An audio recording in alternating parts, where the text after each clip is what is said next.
change is all the things. How can we change? How can we not change? Okay, great. But this is what I was thinking about this morning and it kind of ties into what you were saying where you say we can change. You say we don't change, but we grow. Okay? And what I was thinking about is this difference between the definition of change is to become something different.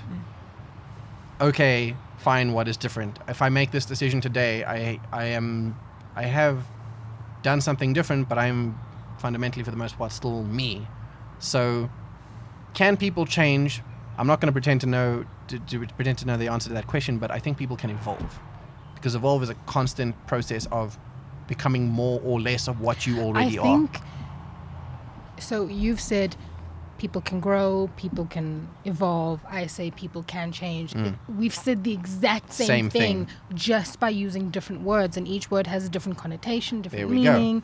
But this is demonstrating at its the core, point. it's all the same. It's change, it's evolution, it's growth. Yeah. People whether want it's to become or not become something. for evolving for the better or the worse, Yeah. whether it's growing for the better or the worse, or whether it's changing for better or for worse. Absolutely. It's all just change. Right, so Yeah. that's the thing, right? Yeah. There's pardon for the meta or whatever, but that's the point. I don't think people cannot not change. I don't think people can just stay exactly the same. I think Yeah. also sometimes change has to be conscious. Absolutely. So, like with growing and evolving, it can be subconscious and it can be conscious. Yes. So people can change willingly, Yes. and people can change unwillingly. Yeah, naturally. So, where they yeah. sort of just flow into it. Yeah. Absolutely. There's certain things where you need a more conscious effort.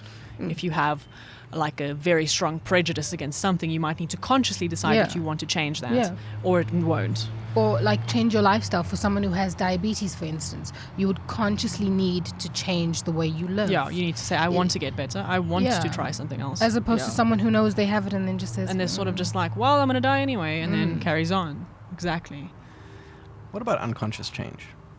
I want to discuss this a bit, because I've been particularly obsessed with this one guy lately called Jordan Peterson. Don't know why I'm sipping my tea there. But Drama. drama, suspense, conflict. Anticipation. Jordan Peterson is a Canadian psychologist who has very interesting things to say about life and about humans. But basically, this particular thing he mentioned is, we have these instinctive desires, and we all, like he connects to Carl Jung's theories of how we have this idealized version of ourselves. That person, like in the best case scenario, this is the ideal individual we would become. Okay? But then the question is, what do we do to become those things, to change into that ideal self? He argues that it's instinctual. We already know what we want. So subconscious decisions, you have impulses or motivations or things to do this or that. You are naturally gravitating toward that self, and it's a matter of fighting away external influences. So in a way, that is an unconscious change.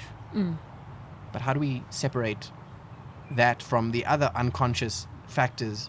For example, I think he also mentioned this. There was a test done, okay?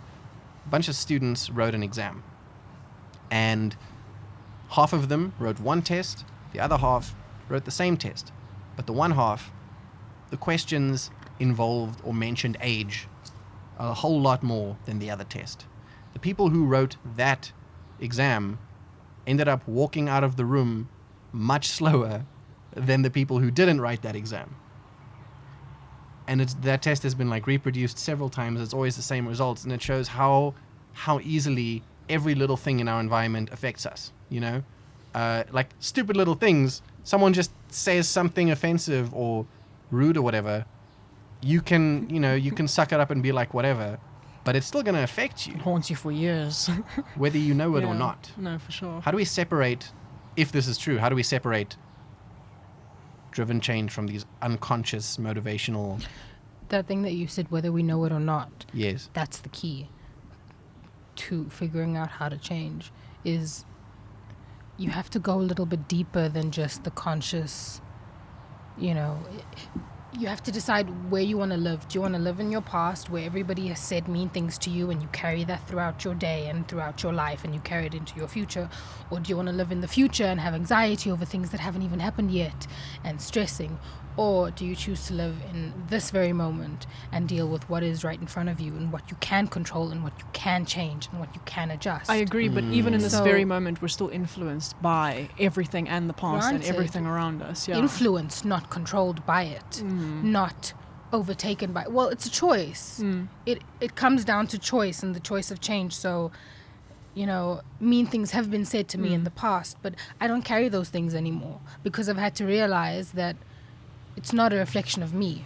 And it's gonna really sound like hullabaloo and like all spiritual and like you have to choose to be whole and complete, but it's true. It does boil down to a choice, yeah. It does boil down to a choice. For how long are you going to carry those things that other people have said to you?